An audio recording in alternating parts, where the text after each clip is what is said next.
Miguel 2204, your pageant vlogger host. Subscribe! Magandang araw Pilipinas and good day pageant lovers! Naganap na nga ang Grand Coronation Night ng Mutya ng Pilipinas 2024 and congratulations sa lahat ng ating mga winners. And now for our winner of Mutya ng Pilipinas World Top Model is Pampanga. And now at this moment panoorin po natin ang kanyang winning Q&A round. Your question is, beauty queens are expected to be perfect already. What's one thing that do you still wish to perfect within you and why?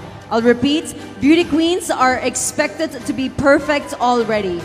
What one thing do you still wish to perfect within you and why? I think that would be kindness.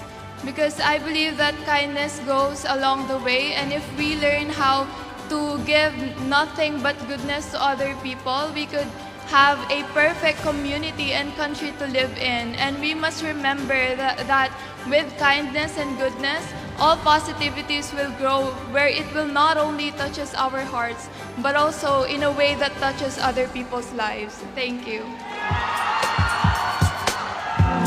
Thank you very much, Mutya ng Pampanga. Brings us now to Mutya.